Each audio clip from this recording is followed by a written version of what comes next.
मुनिवृंद, उपस्थित धर्म प्रेमी भाई और बहनों, दैनिक प्रवचन के अंतर्गत आज का विषय है क्या कहती है आचार्य भिक्षु की मर्यादाएं। और आज जयाचार्य का जन्मदिन भी है।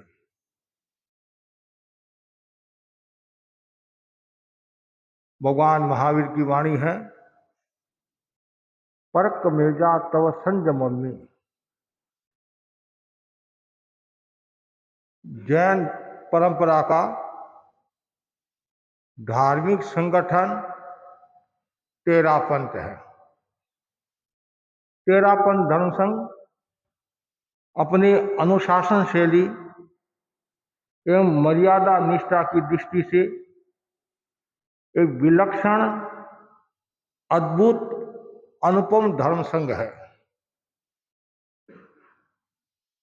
इसके संस्थापक प्राण देवता आचार्य भिक्षु अंतर्दृष्टि संपन्न साधक थे। उन्होंने धर्म संघ को दीर्घजीवी बनाने के लिए, धर्म संघ को सब दृष्टियों से संपन्न बनाने के लिए, तेजस्वी, यशस्वी, मनस्वी बनाने के लिए मर्यादाओं का निर्माण किया। बहुत सुंदर कहा गया है, जैसे मंदिर का अग्रभाग कलश से सुशोभित होता है, मस्तक की शोभा मुकुट से द्विगुणित हो जाती है, फूल की शोभा परिमल से होती है, वैसे जीवन की संघ की शोभा धर्म संघ मर्यादा से होती है। आचार्य भिक्षु ने बहुत सारी मर्यादाएं बनाई। उन मर्यादाओं को दो भागों में बांटा जा सकता है, मौलिक मर्यादा और उन मर्यादाओं से उपजी हुई मर्यादा। आचार्य भिक्षु ने जो मर्यादाएं दी उनमें 5 मौलिक मर्यादा है। उनमें पहली जो मर्यादा है, एक आचार्य की आज्ञा में रहना। सर्व साधु साध्वियां एक आचार्य की आज्ञा में रहे। आणाए धम्मम, व्यक्ति के विकास में आज्ञा का बहुत बड़ा महत्व है। आज्ञा को धर्म बताया है, आज्ञा धर्म, अनाज्ञा अधर्म। आज्ञा की जो पालना करता है, आज्ञा को सब कुछ मानता है, वो अपना विकास करता है। तो आचार्य भिक्षु की जो मुख्य जो मर्यादा है, उनमें पहली जो मर्यादा बहुत महत्वपूर्ण मर्यादा है, सभी साधु साध्वियां आज्ञा में रहे। जब भी गुरु का आदेश आ जाए तत्काल क्रियान्विति कर लेनी चाहिए। कोई ननु नच नहीं करना चाहिए, कोई गली नहीं निकालनी चाहिए। जयाचार्य के शब्दों में गली निकाले गिवार। जो गिवार आदमी होता है, अशिक्षित आदमी होता है, अनपढ़ आदमी होता है, विवेक रहित आदमी होता है, वह गली निकालता है। और आज्ञा का बहुत बड़ा मूल्य घर में भी देखो, जो मुखिया की आज्ञा का पालन करता है, दृष्टि की आराधना करता है, तो समझना चाहिए उसका विकास हो रहा है। और तेरापन धर्म संघ में पग पग पर, बात बात पर आज्ञा को सर्वोपरि माना है। आचार्य की आज्ञा आगी, अमुक सिंगाड़ा चातुर्मास के बाद अमुक दिशा में जाए। कोई ननु नस नहीं। यदि आपके कोई समस्या है, शारीरिक कोई कारण है, तो आप गुरुदेव को निवेदन करा सकते हैं, लेकिन आज्ञा का उल्लंघन नहीं कर सकते हैं। तेरापन धर्म संघ की एक शादी हुई, शादी सीरे कुमारी जी सदाशहर के थे, जिन्होंने पंजाब हरियाणा में बहुत चातुर्मास किए और शासन की प्रभावना में उनकी महत्वपूर्ण भूमिका रही। भवानीगढ़ जो पंजाब का एक क्षेत्र है, वहां का प्रसंग है। मुनि सागरमली स्वामी ने साधी श्री कुमारी जी को निवेदन कराया, तत्काल विहार कर नाभा पहुंच जाए। गुरुदेव का इंगित है, गुरुदेव की आज्ञा है। साधी श्री ने कोई ननुनस नहीं किया। उनकी सहवर्तिनी साध्वी निर्मला श्री जी के 102 का बुखार, 102 डिग्री का बुखार और सत्याग्नि वस्त्र प्रक्षालन करी कि महाराज आज कैसे विहार होगा। गुरु का आदेश है, गुरु का इंगित है और कल ही मुझे नाभा पहुंचना है कि वहां टालोकर आ रहे हैं। और सागर से ने कहलवाया, तुमने नाभा चातुर्मास किया हुआ है, नाभा के लोगों को तुम जानती हो, इसलिए तुम्हारा यहाँ आना उचित है, गुरु का इंगित है। अब कपड़ों के प्लास्टिक की थैली में गिले कपड़े डाल दो, हाथ में ले लो और विहार करो। भयंकर गर्मी और दूसरे दिन नाभा पहुंच के, यह है आज्ञा का उदाहरण। और जिन्होंने भी आज्ञा का लोप किया है उनका नुकसान हुआ, चाहे वो साधु है, चाहे वो साध्वी है, चाहे वो श्रावक है, चाहे वो श्राविका है, कोई भी जिन्होंने भी गुरु की आज्ञा का लोप किया उनका लोप हो गया, अस्तित्व समाप्त। ये पहली मौलिक मर्यादा। और इसके अंतर्गत ही 2 मर्यादा और आती है। पहला तो है सर्व साधु साधवियां एक आचार्य की आज्ञा में रहे। दूसरा है विहार चातुर्मास आचार्य की आज्ञा से करें। इतनी गहरी बात। कोई भी साधु साध्वी अपने मन से कहीं भी चातुर्मास नहीं कर सकता। आचार्य श्री ने फरमाया या आचार्य श्री के ध्यान में आया कि अमुक सिंगारे को अमुक स्थान पर चातुर्मास कराना है, उनके मन में आया और आचार्य श्री को पता चल गया अमुक साधु की भी इच्छा वहां चातुर्मास करने की है, जिसकी गुरुदेव ने दृष्टि गुरुदेव ने के मन में आया कि मुझे अमुक सिंगारा का अमुक चातुर्मास वहां कराना है, अमुक जगह कराना है। और उधर गुरुदेव को भी ये ध्यान में आ गया कि अमुक साधु भी वहां चातुर्मास करना चाहता है। जैसे ये ध्यान में आता है, गुरुदेव फरमाते हैं कि तुम्हारे को इधर नहीं उधर जाना है। ये क्यों कहा? उस क्षेत्र से लगाव न हो, आसक्ति ना आए कि हमने जो साधना के पथ को स्वीकार किया है उसमें कहीं कमी न रहे, दोष न लगे। और एक स्थान पर साधु साध्वी ज्यादा रहते हैं, कभी कभी विकृति की संभावना हो सकती है। तो विशेष कारण है, विशेष परिस्थिति है, अस्वस्थ है, बीमार है, असक्षम है, वो अलग बात है। जो भी रहते हैं वो गुरु की आज्ञा से रहते हैं, लेकिन चातुर्मास गुरु की आज्ञा से करे। शिष्य शिष्य ने बनाए, बहुत महत्वपूर्ण बात है। मुनि बेनी राम जी ने एक शिष्य बना दिया, तत्काल संघ से हाथ धोना पड़ा, संघ से अलग होना पड़ा, संघ से उनको अलग कर दिया गया। तो इसलिए ये ध्यान में रखने की बात है, कोई भी साधु साध्वी अपना शिष्य शिष्य न बनाए। बेनी राम जी स्वामी हमारे धर्म संघ के प्रमुख संत थे, उन पर भी उन्होंने आचार्य भिक्षु ने अनुशासन कर दिया। और इधर भीड़ भांजी ने शिष्य बनाया और उनको संघ से अलग कर दिया। बेनी राम जी स्वामी भी हमारे कम साधु नहीं थे, बहुत प्रभावशाली साधु थे। जब गुरुदेव ने आवाज दी, भिक्षु स्वामी ने आवाज दी, वो थोड़े दूर थे, उनके ध्यान में नहीं आई होगी, आवाज सुनाई नहीं दी। 1 बार का, 2 बार का, 3 बार का, और गुरुदेव के मुंह से सीधा निकला। गुमान जी लोनावत वहां बैठे हुए थे। गुमान जी बहनों छूट तो दिसे, छूट तो मतलब संघ से अलग होने वाला है। अब बोलो आप, कोई लेना नहीं देना नहीं, गुरु गुरु होते हैं। कभी कभी परीक्षा के रूप में भी कर सकते हैं, कभी और कोई कारण से भी कर सकते हैं। तत्काल गुमान जी भागते भागते गए, महाराज क्या करे हो? भिक्षु स्वामी ने 3 आवाज दी और आप यहां बैठे दुकान में। और भिक्षु स्वामी ने ऐसा कहा, वो तो कैसे ही हो गए, भागते भागते आए, गुरु के चरणों पे पड़े, गुरुदेव आपने ये कैसे कह दिया, कैसे कह दिया? 3 बार मैंने तुम्हारे को आवाज दी और तुम आए नहीं। गुरुदेव मैंने सुना नहीं, मेरा अपराध है, मेरी गलती है। और तत्काल पैरों में गिरे, क्षमा मांगी और गुरु ने आशीर्वाद दिया। ये तो मैनी राम जी स्वामी की घटना। उधर जो वीर भांजी थे, जो 5 संत अलग हुए, भिक्षु स्वामी उसमें वीर भांजी साथ में थे, लेकिन उन्होंने शिष्य बना दिया, संघ से अलग कर दिया। चौथी जो मर्यादा है,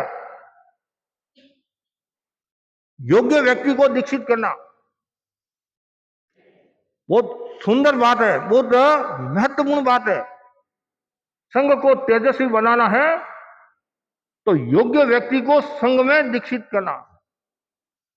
कभी कभी ऐसा होता है, आचार्य जब दीक्षा देते हैं उस समय योग्य समझकर परीक्षा लेकर दीक्षा देते हैं, और उसके बाद में अयोग्य निकल जाता है तो पहले तो समझाने की कोशिश करते हैं, तुमने साधना के पद को स्वीकार किया है और दीक्षित हुआ है धर्म संघ में, तो मर्यादा के अनुकूल चलो, आचार्य की आज्ञा का पालन करो। और यह सब नहीं होने के बावजूद पानी ऊपर से जा रहा है तो फिर आचार्य लास्ट में अनुशासनात्मक कार्रवाई करते हुए संघ से बाहर कर देते हैं, बाहर का रास्ता दिखा देते हैं। इसलिए भिक्षु स्वामी ने बार बार कहा, योग्य व्यक्ति को दीक्षित करना। दीक्षा दीजो देख देख लेख लिखिया मोकड़ा, भेड़ा आटे कर दो मत ढाऊ माऊ ढोकड़ा। रोटी नाम इकट्ठा नहीं करना है। और जो रोटी की दृष्टि से जो दीक्षा लेता है वो साधना में सफल नहीं हो सकता है, न ही वह संघ की सेवा कर सकता है और नहीं वह संघ को तेजस्वी बना सकता है। इसलिए आवश्यकता है, जो भी दीक्षा लेने वाला है उसका संघ के प्रति समर्पण, आचार्य के प्रति समर्पण, अग्रगण्य के प्रति समर्पण, आत्मा के प्रति समर्पण, सिद्धांतों के प्रति समर्पण होना जरूरी है। समर्पण के बिना आत्मा का विकास नहीं हो सकता। इसलिए योग्य व्यक्ति को दीक्षित करना। और आगे बताएगा 5वीं जो मर्यादा है, आचार्य जिनको उत्तराधिकारी बनाए, चाहे वो गुरु भाई या शिष्य, किसी को भी उत्तराधिकारी बनाए, सभी साधु साध्वियां सहर्ष स्वीकार करें। बहुत महत्वपूर्ण यह बात है। उत्तराधिकारी बनाना भी जरूरी है। हो सकता है किसी के मन में भी आ सकता है कि मैं इनसे ज्यादा होशियार हूं, मेरे को उत्तराधिकारी नहीं बनाया, इसको उत्तराधिकारी बना दिया। आचार्य जिनको बनाए सहर्ष सब स्वीकार करे। बहुत महत्वपूर्ण यह मर्यादा है। आचार्य अपने पीछे उत्तराधिकारी नियुक्त करते हैं। यदि नियुक्त नहीं करते हैं और आचार्य का अचानक स्वर्गवास हो जाता है तो कभी कभी संघ के कठिनाई भी आती है, संघ के समस्या भी आती है। लेकिन तेरापन धर्म संघ जीवंता धर्म संघ है। एक बार थोड़ी सी समस्या आ गई थी, मानगणी का स्वर्गवास हो गया, अचानक घटना घट गई, लेकिन संघ के साधुओं ने मिलकर और आचार्य बना दिया दालचंद स्वामी को। बहुत महत्वपूर्ण बात है। उस समय कितना उहापोह हुआ, समाज में भी उहापोह हुआ और समाज के लोग भी कहने लगे, अब माता मोड़ा है तो माता फोड़ी, मतलब कहना मतलब है पद के लिए कुछ भी कर सकते हैं। लेकिन फिर उन्हीं लोगों ने क्या कहा कि भीतर में सब एक है, भीतर में सब एक है। तो कहने का मतलब है, जब संघ के समस्या आती है या कोई कठिनाई आती है तो धर्म संघ के साधु साध्वी सब तैयार रहते हैं। उत्तराधिकारी का भी बहुत बड़ा मूल्य होता है। चाहे वो आचार्य अपने शिष्य को भी बना सकते हैं और गुरु भाई को भी बना सकते हैं। और कभी कभी ऐसा होता है, माणागणी और दालगणी का उदाहरण आता है। तो डालगणी दीक्षा पर्याय में माणगणी से बड़े थे और माणगणी दीक्षा पर्याय में छोटे थे। और आचार्य पहले कौन बने? माणगणी आचार्य बने और डालगणी बाद में आचार्य बने। तो डालगणी विराज रहे थे या कोई स्थान पर ऐसे, तो साधियों ने नहीं, बहनों ने गीत गाया, माणगणीरा चेला। माणगणी का चेला, जैसे ये कहा, कौन कहता है? कौन गीत गा रहा है? कौन है माणगणी का चेला? मैं माणगणी का चेला नहीं हूं। ओजस्वी स्वरों में कहा, मैं माणगणी का चेला नहीं हूं, मैं माणगणी का उत्तराधिकारी हूं और जयाचार्य का चेला हूं। जयाचार्य के पास में दीक्षित हुआ, जयाचार्य का चेला हूं, माणगणी और हम गुरु भाई है। कितनी गहरी बात। तो इसलिए श्रावकों को भी ध्यान रखना चाहिए, कहां कैसे शब्दों का प्रयोग करना। ये 5 मुख्य मर्यादा है और उनमें भी जो लास्ट की जो मर्यादा है, एक नया संदेश देने वाली है। आचार्य भी हर किसी को उत्तराधिकारी नहीं बनाते हैं। ऐसा नहीं है मेरा भतीजा है, काका है, बेटा है, भाई है, ऐसे नहीं बनाते। योग्य व्यक्ति को बनाते हैं। एक बात आती है, कोई पुरानी बात है, आचार्य के संग में अनेक साधु थे, प्रभावशाली साधु थे। उनमें 2 मुख्य साधु थे। किसी श्रावक ने कहा होगा या संघ ने कहा कि महाराज, जब आपकी अवस्था आ रही है, आप अपने पीछे उत्तराधिकारी बना दो, युवाचार्य बना दो, तो आप निश्चिंत हो जाओगे और संघ भी निश्चिंत हो जाएगा कि आपकी अवस्था है तो कुछ हो जाए। बात जच गई आचार्य के और आचार्य ने घोषणा कर दी, बहुत बड़ा महोत्सव का रूप, कि मैं उत्तराधिकारी अर्थात युवाचार्य के पद की घोषणा करूंगा। लेकिन उसके पहले 2 में से एक मुझे बनाना है, तो परीक्षा तो कर लूं। एक ही बनाया जाता, 2 तो बनाया नहीं जाता। भारमल साहब ने 2 नाम लिखे थे, 2 नाम लिखे थे ना भारमल साहब ने, खेसी तथा रायचंद। और जीत मुनि ने निवेदन किया कि धर्म संघ की व्यवस्था एक आचार्य की है।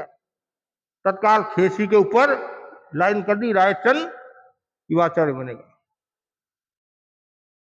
अब गुरु नाना प्रकार से भी परीक्षा ले सकते हैं। परीक्षा का एक रूप नहीं है, अनेक रूप होते हैं। दोनों ही परिषद में बैठे थे, अलग अलग रूप में घटनाएं आती है। परिषद में बैठे थे, एक साधु को बुलाया, बहुत होशियार था, मेधावी था, लेकिन अहंकार का पुतला था, अविनीत था, उदंड था। आया। अब ये एक हमारी सामान्य परंपरा है, कोई भी बड़े संत या आचार्य याद करते हैं, कोई आता है तो पहले वंदना करना, प्रश्न भी पूछना होता है तो वंदना करके प्रश्न पूछना, कोई काम भी है तो वंदना करके कोई प्रश्न पूछना या कोई काम का निवेदन करना। अब जैसे ही उसको बोला हुआ आया और वो अपनी अहंकार की भाषा में बोला, क्या काम है? क्या कह रहा है? आचार्य को क्या कह रहा है? क्या काम है? कि मेरा उपवास का पारना है, आम लेकर आओ, आम लेकर आओ, आम लेकर आओ। तो जैसी का आम, साथी बुद्धि ना थी, अकल नहीं है। इसमें भी तरह तरह की बात आती है। एक जगह आम का आता है, एक जगह कैरी का आता है। आम दिमाग है कि नहीं है? ठीक, श्रावक भी देख रहे हैं ये साधु कैसे बोल रहा है। दूसरे साधु को बोला, वंदना की, गुरुदेव फरमाओ, मेरा सौभाग्य परिषद में मुझे याद किया। मेरा सौभाग्य है कि शिष्य पालना किया है। आम की आवश्यकता है। गुरुदेव आम 3 तरह के अलग अलग से उसने अपने हिसाब से बताया। आम का अचार लाऊं, आम का मुरब्बा, या आम का ये फाक आदि ऐसे। लेकिन मैं जानता हूं सचित आम तो आप मंगाओगे नहीं। गुरु ने कहा चले जाओ। बंदा करके तत्काल युवाचार्य पत्र दूसरे साधु को पुनः याद किया, वंदना की। गुरुदेव कैसे याद किया? ये ऐसे याद किया, ले ये पत्र। क्या पत्र था? युवाचार्य पत्र। पहला साधु देखता रह गया। क्यों? अहंकार। श्रावक समाज भी देखती रह गई कि ये बहुत जरूरी है। कोई भी आचार्य अपने पीछे उत्तराधिकारी बनाते हैं तो विनीत है या नहीं। पढ़ाई एक बात है, ज्ञान एक बात है, आचार एक बात है, लेकिन सबसे पहले समर्पण और विनय। हमारे को थानावासी परंपरा के आचार्य और सचिव मिले, मेरे को कुछ कदम पहुंचाने के लिए भी आए और मुझे बताया, दिनेश मुनि आचार्य महाप्रज्ञ जी की हम किताबें पढ़ते हैं, उसमें बार बार एक शब्द आता, विनय विनय विनय विनय शब्द। हमने भी इस बार एक साधु को विनय के आधार पर, ज्ञान तो है ही, विनय के आधार पर उस साधु को युवाचार्य बना दिया। अब बोलो विनय का कितना बड़ा महत्व है। और विनय से ही ज्ञान आता है, और विनय से ही आचार फलित होता है, और विनय से ही तेजस्वी होता है, और विनय से ही सबका आदरणीय होता है। तो इसलिए ये जरूरी है। आचार्य को बहुत ध्यान देना पड़ता है। आचार्य एक नहीं अनेक शिष्यों पर ध्यान देते हैं, और परीक्षा में एक खरा, कभी कभी एक भी खरा नहीं होता है तो फिर आगे परीक्षा लेते हैं। आगे चलो और देखेंगे और देखेंगे। आचार्य तुलसी के जीवन का एक प्रसंग है। आचार्य तुलसी की अनेक शिष्यों पर दृष्टि थी कि समय कौन परीक्षा में पास हो जाए। एक शिष्य पर दृष्टि थी और वह वो भी था, चर्चा भी थी कि कालांतर में आचार्य बन सकते हैं। उन्होंने गुरुदेव तुलसी से निवेदन किया, गुरुदेव ये आगमों की जो बातें हैं, इसमें जो लिखा हुआ सब बातें क्या सही है? वो मैं मेरी भाषा में बता रहा हूं, सही है सब। बस गुरुदेव समझ गए।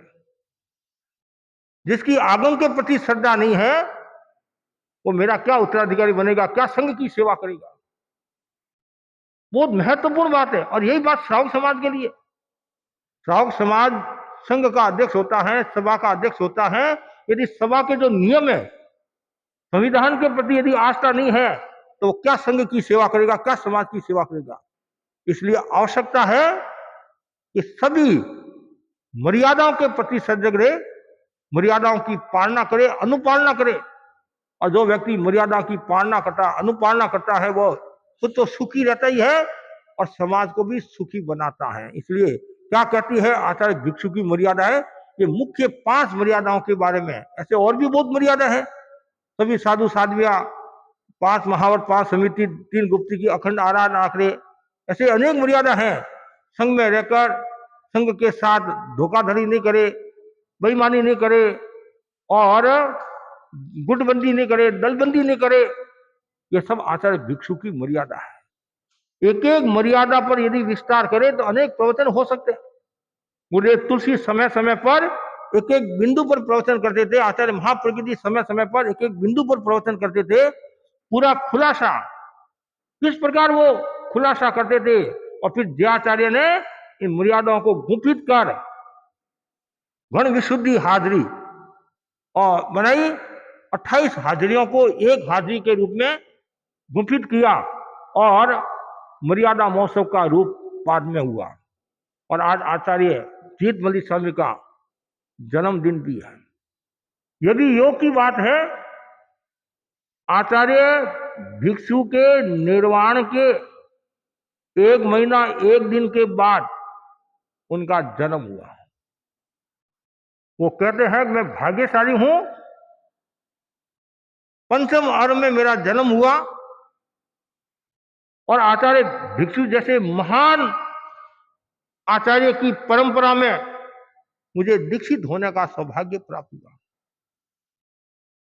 किसी ने कह दिया जीत मुनि को, आप तो आचार्य भिक्षु से भी आगे निकल गए। उनकी विनम्रता देखो, क्या कहा, दाहिने पैर के अंगूठे के नख की भी मैं होड़ नहीं कर सकता हूं। यह उनकी विनम्रता महान था। और आज कभी कभी श्रावकों में आपस में कोई एक दूसरे को कहता है कि तुम तुम्हारे बाप से भी आगे निकल गया। हाँ, तुमने एकदम सही मूल्यांकन किया, मेरे बाप ने मुझे डुबो दिया था और मैंने मेरे बाप को तार दिया। अब बोलो आप।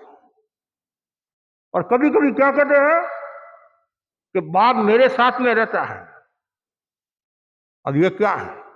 ये विनय नहीं है। मैं सौभाग्यशाली हूं, मैं बाप के साथ रहता हूं और मेरे को ऐसे माँ बाप मिले हैं। कितनी गहरी बात है। तो दयाचार्य हर दृष्टि से संपन्न थे, विधिवेता थे, तत्ववेता थे, आगमवेता थे, समयज्ञ थे, उपायज्ञ थे और द्रव्य क्षेत्र काल भाव के ज्ञाता थे। किस समय कैसा कदम उठाना, ये सब कलाएं उनके पास थी। मात्र 10-11 वर्ष की उम्र में, 10 वर्ष की उम्र में दीक्षा ली। 9 वर्ष की उम्र में करीबन 60 का जन्म, 1860 का जन्म है और 1869 में दीक्षा हुई। और कुछ ही महीनों के बाद में, शायद 1 साल के बाद, संभवतः 1 साल के बाद में संत गुणमाला नामक रचना की। अब बोलो आप, 1 साल के बाद ही। फिर 18 वर्ष की उम्र में पनवना और भगवती 25 वर्ष की उम्र में। कितना उन्होंने लिखा, 3.5 लाख पद्यों की संरचना की। कितनी? 3.5 लाख। और आज एक गीतिका बनाते हैं। महाराज देखो, स्वरचित गीतिका है। फिर किसी ने कह दिया ये तो अमुक भाई ने गाई थी रे, अमुक ने गाई थी। हाँ, तो मैं थोड़ा सा 2-4 शब्द इधर उधर करके, अब बोलो आप, 2-4 शब्द इधर उधर कर लेते हैं। कभी कभी क्या होता है, आचार्य के ऊपर गीतिका बनाई हुई है किसी की, उसको मिल गई और संतों का जन्म दिवस है, तो वो संतों के जन्म दिवस पर आता है महाराज, दूसरा कोई सहायक बोलता है महाराज इसने नई गीतिका बनाई है, वो आपको सुना रहा है। ठीक है भाई, सुना ले। फिर शब्दों को उसने देखा, मैंने कहा भाई ये मेरे लायक नहीं है, ये आचार्य के लायक है। इसने जो शब्द तुमने जो दिए हैं वो आचार्य के ओपते हैं, हमारे ओपते नहीं है। हम तो सामान्य साधु है। तो उसने इतना दिमाग जो लगाया नहीं, नकल में भी तो अकल होनी चाहिए, नहीं नकल में भी तो अकल होनी चाहिए। फिर मैंने उनको प्रेम के साथ कहा ऐसी गीतिका नहीं महाराज, ले लो, हम ले लो, रख दो। देखिए ना, ये आचार्यों के लायक ही है। यदि एक शब्द भी कोई श्रावक आचार्य के साथ तुलना कर ले तो भी नहीं। आचार्य आचार्य होते हैं। यहां तक बताया गया है आचार्य इतने ज्ञानी नहीं है, कठोर प्रकृति के हैं, अल्पज्ञ है, शिष्य विज्ञ है, शांत है, फिर भी आचार्य आचार्य है। आचार्य की बराबरी कोई नहीं कर सकता है। तो दयाचार्य ने पूर्ववर्ती आचार्य को बहुत सम्मान दिया। भिक्षु स्वामी को, भारमणि स्वामी को, ऋषि राय को, हर बात में भिक्षु भारी, ऋषि राय जय जस। अब बोलो आप। वर्तमान में हम देखते आचार्य महासमन जी को, पूर्ववर्ती आचार्यों के बारे में कितना फरमाते हैं, भगवान के बारे में कितना फरमाते हैं। ये उनकी महानता, ये उनकी विनम्रता है। आज यदि मैं संघ के आचार्यों का गुणगान करूंगा, मैं साधु साधुओं के गुणगान करूंगा, श्रावक समाज के बारे में बताऊंगा, इसे मेरी गरिमा बढ़ेगी, मेरी महानता बढ़ेगी और मैं केवल मेरे गीत गाने लग जाऊंगा कि मैंने किया, मैंने किया, मैंने किया, और मैं कभी भी डुबो सकता है। मैंने नहीं किया, हमने किया, हमने किया। या गुरु की कृपा, कभी कोई भी काम करे गुरु को आगे रखकर काम करो तो समस्या का समाधान हो जाएगा। तो जयाचार्य ने जो भी कार्य किया गुरु को आगे रखा, और बड़े संसदों का कितना उन्होंने मूल्य बढ़ाया। और मजे की बात यह है कि जब चातुर्मास करके साधु साधी पधारते, मिक्सर मीना में गुरु के दर्शन करते, और ऐसा पढ़ा मैंने कि जयाचार्य उन साधु साधुओं के लिए गीतिका बनाते थे, गुणोत्कीर्तन की गीतिका बनाते। एक आचार्य है साधु साधु के बारे में गीतिका, तब कोई साधु साधु आने में असमर्थ थे, आ नहीं सकते थे कोई कारण से, जब ये सुनते तो उनका भी मन हो जाता कि भाई गुरु की सेवा में चले, कुछ न कुछ खुराक मिलेगी। तो ये आचार्य जीत गोसाई मनोवैज्ञानिक व्यक्तित्व के धनी थे। वो अनुशासन प्रिय भी थे कि उनकी जो कुंडली में है, और ऐसे भी वो अग्नि तत्व वाले थे। जो अग्नि तत्व वाला होता है वो अनुशासन प्रिय होता है, और संघ में भी अनुशासन स्थापित करता है। तो ऐसे भी अनेक उदाहरण आते हैं। जब मोगवा गणी युवाचारी अवस्था में थे और आचार्य जीत गोसाई निवृत्त थे, प्राय साधना आदि, तो एक साधु पंछी समिति से देरी से आया होगा, सूर्यास्त हो गया होगा, तो मोगवा गणी ने कहा थोड़ा सा ध्यान रखना चाहिए, समय का ध्यान रखना चाहिए, सूर्यास्त हो गया, इसमें क्या समय का ध्यान रखना, मैं कोई गोची पाने के लिए थोड़ी गया, अब देरी होगी पंछी के लिए गया। लेकिन मोगवा गणी ने थोड़ा कुछ कहा होगा, शिक्षा दी होगी, तो लेकिन वो स्वीकार करने के लिए तैयार नहीं। ठीक है, मोगवा गणी चुप हो गई, और जयाचार्य ध्यान करे थे, ध्यान उनका पूरा हुआ, प्रतिगमन उनका पूरा हुआ, ध्यान शायद ध्यान पूरा हुआ, और उन्होंने कानों शब्द पढ़े, क्या कहा, युवाचार्य के सामने ऐसा बोलता, ये संघ है। तत्काल उस साधु का संघ से विच्छेद कर दिया, संबंध विच्छेद कर दिया। ऐसी एक नहीं दो घटनाएं, एक तो शायद कैंची की भी घटना आती है, सुई कैंची की भी घटना आती है, और एक ये पंछी समिति की भी घटना आती है, और तत्काल कार्रवाई कर दी। और ये कार्रवाई करेंगे तभी संघ यशस्वी बनेगा, नहीं तो खाली मतलब मैंने कहा नहीं, रोटी नाम इकट्ठा नहीं करना, गुरु ने फरमाया नहीं, रोटी नाम इकट्ठा नहीं करना, खाली रोटी के लिए आएंगे, संख्या तो बढ़ेगी, और यदि गुणवत्ता नहीं है, क्वालिटी नहीं है, तो संघ लंबे समय तक चल नहीं सकता है। जो भिक्षु स्वामी को कहा था नहीं कि आपका जो लाडू है वो खांडा है, मतलब साधविया नहीं है, साधविया नहीं है तो चौगुणी का, तो है चौगुणी का, तो कोई खतरा नहीं है। तो कहना मतलब संघ स्वस्थ होना चाहिए, साधु साधु स्वस्थ होने चाहिए, तो संघ हमारा चलेगा। तो मैं आज जयाचार्य को भी याद करता हूं, उन्होंने संघ की बहुत सेवा की, समाज की बहुत सेवा की, और धर्म संघ को नई नई बातें भी दी, नए नए आयाम भी दिए। और जितना ये जो सुधार आज हम देख रहे हैं, शादियों की व्यवस्था का, पुस्तकों का, या आहार का, घड़े का, और भी कई चीजें हैं, सब जयाचार्य की ये देन है। जयाचार्य ने बहुत विस्तार किया और संघ को एकदम सुव्यवस्थित किया। भिक्षु स्वामी ने मर्यादा बनाई, भारमन स्वामी ऋषि राय ने कुछ कदम आगे बढ़ाया, और जयाचार्य ने और कदम आगे बढ़ाया।